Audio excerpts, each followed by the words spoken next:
नमस्कार दोस्तों, स्वागत है आपका अपने चैनल मिस्टर एचबी क्लासेज पर।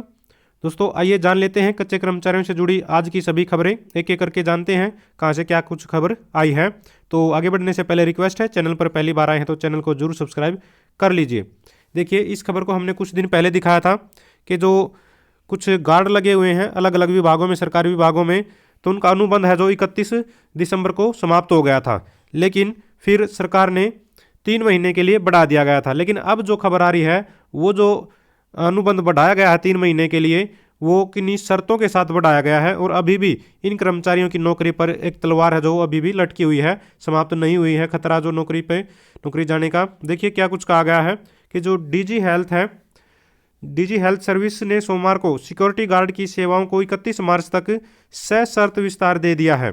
डीजी द्वारा सोमवार को सभी सिविल सर्जन को जारी पत्र में 31 दिसंबर को समाप्त हुए अनुबंध को 31 मार्च तक या महानिदेशक गृहरक्षी एवं निदेशक नागरिक सुरक्षा विभाग हरियाणा द्वारा होमगार्ड के जवान उपलब्ध कराने जो भी पहले हो को सेवा विस्तार दिया है। यानी कि इसका मतलब आप समझ सकते हैं भाई, इनकी जगह पर अब होमगार्ड को लगाया जाएगा।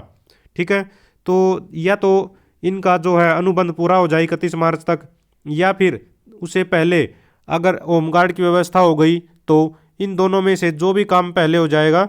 यानी कि अगर 31 मार्च तक इनका जैसे अगर होमगार्ड की व्यवस्था नहीं हुई तो आगे बढ़ जाएगा अनुबंध, अगर व्यवस्था हो गई तो 31 मार्च को इनका अनुबंध समाप्त हो जाएगा और होमगार्ड इनकी जगह ले लेंगे। यानी कि नौकरी पर अभी भी खतरा इनके बना हुआ है। तो ये शर्त रख दी गई है और अभी से ही मेरे ख्याल से संघर्ष जो अपना रास्ता है वो अपना तैयार कर लेना चाहिए। इन साथियों को अपना मांगों को रख आगे बढ़ाने के लिए खड़ा हो जाना चाहिए, वरना 3 महीने कोई ज़्यादा लंबा समय नहीं होता, देखते ही देखते बीत जाएगा और अचानक से नौकरी फिर से तलवार लटक जाएगी। वहीं सर्व कर्मचारी संघ हरियाणा ने सेवा विस्तार में शर्त लगाने की कड़ी आलोचना करते हुए बिना शर्त 1 साल के लिए सेवा विस्तार देने की मांग की है। उन्होंने कहा कि शर्त से साफ है कि सरकार सिक्योरिटी गार्ड के स्थान पर होम गार्ड के जवान लगाने जा रही है। तो इसे स्पष्ट है कि जो सिक्योरिटी गार्ड लगे हुए हैं उनकी जगह पर अब होम गार्ड लगेंगे, तो उनकी नौकरी अभी भी खतरे में है। तो उनको अभी से अपना सचेत हो जाना चाहिए, या तो अपना इकट्ठा होकर खड़े हों, सरकार के सामने अपनी मांगे रखें, या फिर अपनी आगे की तैयारी करें, नेक्स्ट नौकरी ढूंढ लें। तो पहली खबर ये थी। इसके बाद आते हैं झज्जर भास्कर से, ये खबर ली है, छटनीग्रस्त कर्मचारियों की नौकरी बहाली के लिए 23-24 फरवरी को करेंगे हड़ताल। तो यहाँ पर कर्मचारियों ने एक बार फिर से अपनी मांगों के लिए और जो छटनीग्रस्त कर्मचारी हैं उनको वापस लेने के लिए संघर्ष का ऐलान कर दिया है। यहाँ पर देख सकते हैं, कच्चे कर्मचारियों को पक्का करने के लिए, छटनीग्रस्त कर्मचारियों की नौकरी बहाली के लिए, समान काम समान वेतन के लिए, कच्चे कर्मचारियों को समय पर वेतन देने के लिए, इन सब मांगों को लेकर के हड़ताल का आह्वान कर दिया गया है 23-24 फरवरी को। रोहतक भास्कर, यहाँ पर ये रोहतक दिया हुआ है, ये खबर है आज के झज्जर भास्कर में 4/1/2022। नेक्स्ट वन लेते हैं, ट्यूबवेल ऑपरेटरों का भी लंबे समय से जो है परेशानी चली हुई है और इसका लगातार हमने अपने चैनल पर उठाया है और कई जगह पर अच्छा खबर भी आई है। कुछ पॉजिटिव जो हमने कल दिखाई थी कि एसडीएम उनकी जांच करेगा सैलरी की, भाई क्या कुछ घपला कर रहे हैं ठेकेदार। तो यहाँ भी कुछ इस तरह से नारनौल में देख सकते हैं, ये बकाया वेतन के भुगतान को लेकर ग्राम पंचायत ट्यूबवेल ऑपरेटरों ने तहसीलदार को सौंपा ज्ञापन। तो बड़े दुख की बात है, काम करना पड़ता, साथ में हड़ताल संघर्ष और सैलरी के लिए भी जगह जगह भटकना पड़ रहा है। तो वैसे तो देखिए, अधिकारियों को पता होता, सरकार को पता होने के बावजूद पता नहीं क्यों नहीं कार्रवाई करते, क्या कुछ मिली भगत होती है। लेकिन वही बात है भाई, सबका अपना अपना काम चलता रहता है, अधिकारियों का समय पर सैलरी आती रहती है, दूसरों से इनको कोई मतलब नहीं होता। तो यहाँ पर देखिए बताया गया है कि महेंद्र सिंह चौहान है जो जिला प्रधान, उन्होंने बताया कि सोमवार बीडीपीओ के नाम तहसीलदार को ज्ञापन सौंपा गया है। इसके माध्यम से ग्रामीण ट्यूबवेल ऑपरेटरों को बकाया वेतन भुगतान के लिए पूरा बजट आवंटन करने की मांग की गई है। साथियों, एक बात मैं आप लोगों को बता दूं, अगर बड़े लेवल पर चेक किया जाए, ऊपर से इंक्वायरी करवाई जाए, तो बहुत बार ये पता चलता है। पिछले 7-8 दिन पहले हमने एक खबर दिखाई थी कि जो है ट्यूबवेल ऑपरेटर थे या फिर वो साथ दूसरे कर्मचारी थे, उनकी सैलरी तो पूरी जारी कर दी गई थी पंचकुला चंडीगढ़ की तरफ से, जो हेड ऑफिस है, पूरा बजट दे दिया गया था पूरे साल का। ठीक है, जो एक साल होता है 31 मार्च तक का। ठीक है, लेकिन उनका जो बजट है वो दूसरे कामों में खर्च कर दिया अधिकारियों ने। तो बजट की कई बार कमी नहीं होती, कई बार अधिकारियों की और ठेकेदारों की मिलीभगत के कारण परेशानी होती है। तो ऊपर से जांच चले तो पता चले कि वास्तव में चल क्या रहा है। तो ग्रामीण ट्यूबवेल ऑपरेटर जनवरी 2021 से दिसंबर 2021 तक के बकाया वेतन के भुगतान की मांग करते आ रहे हैं, लेकिन ध्यान नहीं दिया जा रहा। मजबूर होकर ऑपरेटर को आंदोलन का रास्ता अपनाना पड़ रहा है। इसलिए ऑपरेटर की मांग है कि जिले भर के ग्रामीण ट्यूबवेल ऑपरेटरों के बकाया भुगतान के अनुसार पर्याप्त बजट आवंटित किया जाए। जो लोग 60,000, 70,000 लाख रुपए तक सैलरी लेते हैं उनके लिए कभी बजट की कमी नहीं पड़ती सरकार के पास, लेकिन कच्चे कर्मचारी जो 6,000, 8,000, 10,000 में काम कर रहे हैं उनका समय पर नहीं दे पा रहे हैं। बहुत दुख की बात है। तो जिले भर के सभी ट्यूबवेल ऑपरेटरों का भुगतान खातों में जमा हो सके तथा 65 वर्ष से अधिक ग्रामीण ट्यूबवेल ऑपरेटरों को वेतन दिलाया जा सके। इस मौके पर ये जो साथी इकट्ठा होकर अपनी मांग इन्होंने रखी है। नेक्स्ट वन ले लेते हैं। आगे खबर है, यहाँ पर भी सैलरी से संबंधित है। यहाँ पर पहले इसको ले लेते हैं।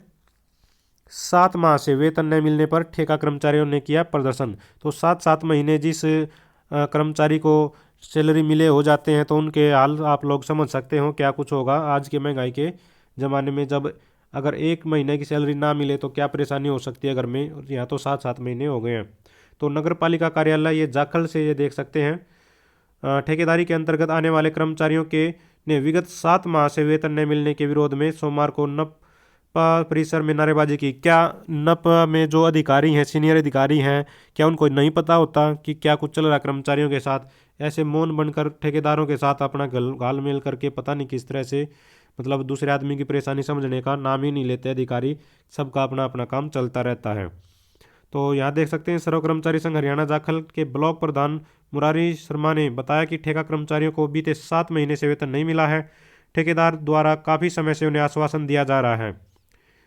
सिर्फ उस ऐसे ठेकेदारों के खिलाफ भी कार्रवाई जरूर करनी चाहिए और बड़े लेवल पर इस बात को जरूर उठाना चाहिए।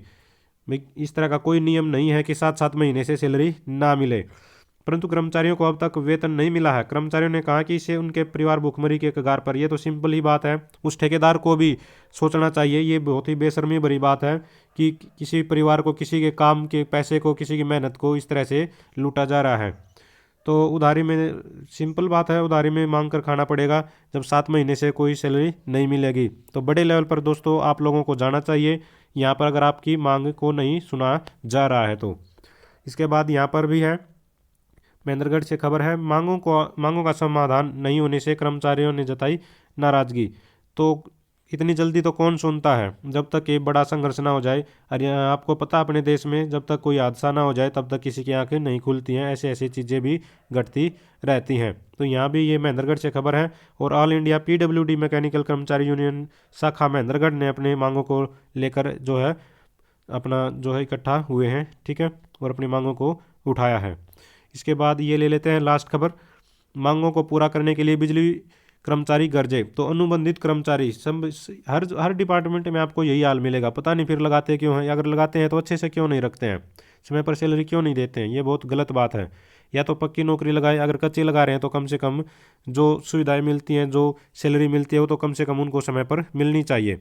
अनुबंधित बिजली कर्मचारियों ने SDO को ज्ञापन सौंपा है। यहाँ भी अनुबंधित कर्मचारी परेशान हैं और इन्होंने अपनी मांगों को लेकर SDO को ज्ञापन सौंपा है। तो उम्मीद करते हैं भाइयों की समस्या का समाधान होगा। बिल्कुल यहीं पर देखिए, यहाँ पर एक सभी अनुबंधित कर्मचारियों को 1 अप्रैल 2021 से 31 जुलाई 2021 तक का बकाया एरियर दिया जाए। तो किस तरह से एक तरह से कुंडली मारकर बैठे रहते हैं ठेकेदार, अधिकारी और सरकार कर्मचारियों की तनख्वाह पर, उनकी एरियर पर, सैलरी पर। तो बहुत गलत बात है। अपनी आवाज़ वैसे उठाते रहना चाहिए समय समय पर, ठीक है। तो ये सारी की सारी खबरें थी आज की कच्चे कर्मचारियों से जुड़ी। अगर आप भी चाहते हैं हर रोज़ कच्चे कर्मचारियों से जुड़ी सभी प्रकार की खबरें तो चैनल को जरूर सब्सक्राइब करें, वीडियो को लाइक करें, दोस्तों के साथ शेयर करें। Thank you very much.